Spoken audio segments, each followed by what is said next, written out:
Did you ever love something or fall in love with someone, but for some reason, you just can't admit it to yourself?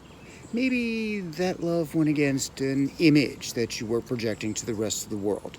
Maybe there was something about yourself that you didn't want to acknowledge was true. But at some point, you just couldn't hide it anymore. And pressure built up, and you just couldn't deny how you felt.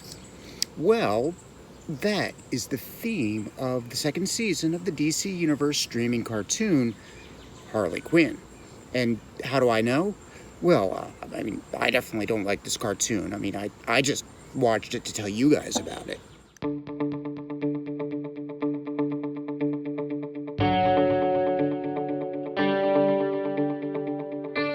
Denial. That's the theme that runs throughout season 2 of Harley Quinn. Everybody's in denial. Harley's in denial over the fact that she acts rashly and creates big messes because of it, like goading goons into staging a revolt against the A-list villains, or swearing allegiance to Darkseid just so she can gain control of his army of parademons. Batman's in denial because he's physically incapable of protecting Gotham. Shark King is in denial of his heritage. And Poison Ivy? Well, we'll get to her in a bit. The theme of denial even makes it into a parody of some of the most toxic fan bases, as depicted in the beginning of episode 5. Batman's back, man. The scene begins with two adult male fanboys who are on a sofa in a basement. Presumably, the basement's in one of the fans' parents' house, and the basement is decorated with a single poster of a sexy green alien with 3 breasts. These are obviously fanboys who want their women portrayed as sexual objects in their comic books. The two sport t-shirts that say, "Release the Snyder Cut," and "The Last Jedi is not canon," representing two of the most toxic fanbase sets within the sci-fi comic book genre. What do you want to watch? We could watch Harley Quinn. No! Have you seen the show? Oh, God, no. It's just another heavy-handed female empowerment story where the true villain is the quote-unquote patriarchy. So basic. Yeah, I guess. I heard Harley takes down Joker at the end of season 1. I'm sorry, but cucked isn't a great color on the greatest villain of all time. That's what this review says. Wait, you wrote this one. I can't believe you want to watch this show. You know they just did a 3-episode arc where Harley beats Penguin, Riddler, and Mr. Freeze using nothing but her Mary Sue powers? Are you sure you haven't seen the show? Yeah, 'cause I'm not a 12-year-old girl. I think he doth protest too much, because he seems to know an awful lot about the show for someone who hasn't watched it.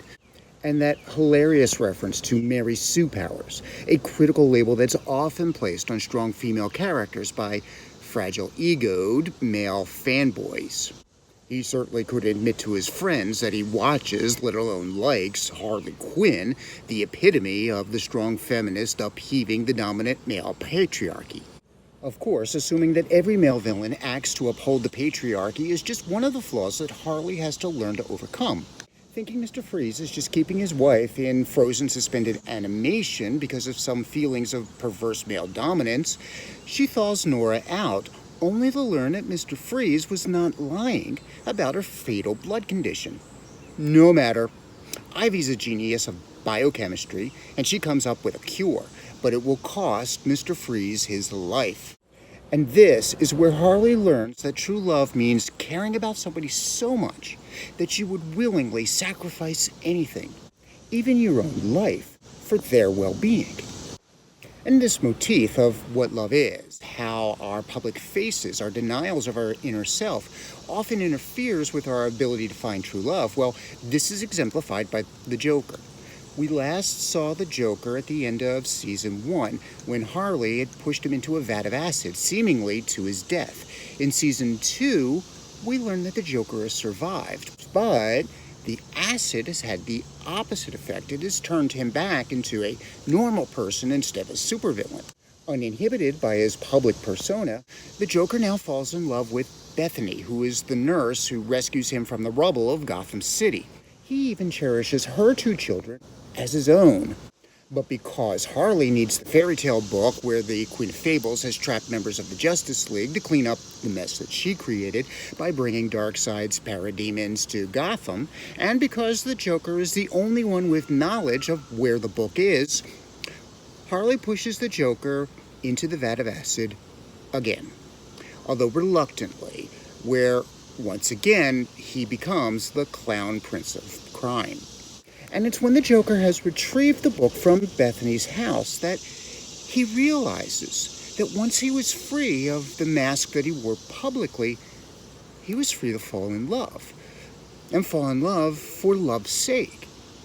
And in doing so, he inspires Harley to overcome her own denial and pursue her own true love. For you see, Harley Quinn is more than just merely a story of a woman trying to succeed in a male-dominated world. It's a love story. Because not only has Harley Quinn been growing closer and closer to her best friend, Poison Ivy, she's been falling in love with her. It is a love that is fittingly consummated on the island of Themyscira, the ancient home of the Amazons, a warrior race of women who need no men. The home of Wonder Woman, which, during Wonder Woman's period of exile in the aforementioned fairy tale book, has become a resort. It is a resort where Harley takes Ivy to celebrate her bachelorette party in a seemingly fitting move. And it is during this ladies' weekend that Harley and Ivy, uninhibited by societal expectations, and in the heat of the moment, enjoy the mind-blowing orgasmic sex? As the two attempt to deny what has happened and instead free Queen Hippolyta from the mind control of the goddess of discord, Eris, who has arranged to sell Themyscira to Lex Luthor, the passion unleashed through accomplishing their goal leads once again to a night of debauchery between the two anti-heroines. At first, Harley, inspired by the Joker's newfound love of Bethany, attempts to persuade Ivy that they were meant to be. But Ivy, in denial of the significance of their two-night stand, presses ahead with her wedding to Kite Man, a wedding Commissioner Gordon intends to raid, initially craving the recognition of being awarded the key to the city, but then being convinced by Two-Face to attempt to seek the mayor's office for himself, with Harvey Dent serving as campaign manager from his cell at Arkham Asylum. While attempting to escape from Gordon, Harley offers to marry the two, seeing as though she's been ordained. Because even though she's in love with Ivy, the fact is she only wants what Ivy wants. She only wants the best for Ivy. But this time, Kite Man refuses, himself lifting the cloud of denial and realizing that Ivy's heart just was not in it when it came to the marriage. With the last obstacle gone, Ivy was able to overcome her own denial and join Harley in a romantic partnership, while attempting to escape from the Gotham police, reminiscent of Thelma and Louise. Except that Harley and Ivy don't choose to plunge into the Grand Canyon as an act of refusal to succumb to the male-dominated patriarchy. Harley and Ivy ride off into the sunset, their new love free to blossom. Like the first season, this second season is filled with irreverent one-liners, making fun of the conventions of the DC comic universe. Where is Dr. Psycho? Oh, what? Because I'm an alien, I understand all alien languages? Okay, I know a little parademon, but it's still a racist assumption. Be better. But the show is more than merely a hilarious parody of Batman, or even an expression of a feminist revolt against the male-dominated comic book genre. It's a carefully constructed story with arcs from the first season, easily forgotten in the crush of events, weaving their way into the second season for a satisfactory resolution, at least for those who like to see the good guys prevail. But once again, Harley Quinn has its flaws, the over-the-top plot devices, and the need of the writers to make the most violent and profanity-laden parodies of the DC universe. Once again, you would be well advised to keep your young, innocent eyes and ears away from this show, as it is most definitely not a cartoon for kids. So, I may not have liked Harley Quinn and its mature themes and blaspheming of the world of the Dark Knight, but I could see how other people, particularly the woke social justice warriors among you, may find the show amusing. In fact, I may have to go back and watch it again against my better judgment, just to make sure that I've made a thorough list of why I hate it. No, I'm not in denial. Why do you ask? My name's Bill Kovach. I'm the creator and primary contributor to the Dantooine Free Press. So I'm fighting cancer, and I'm also disabled. If you feel generous enough to make a small one-time donation, you can do so through PayPal. I'll have instructions in the description below.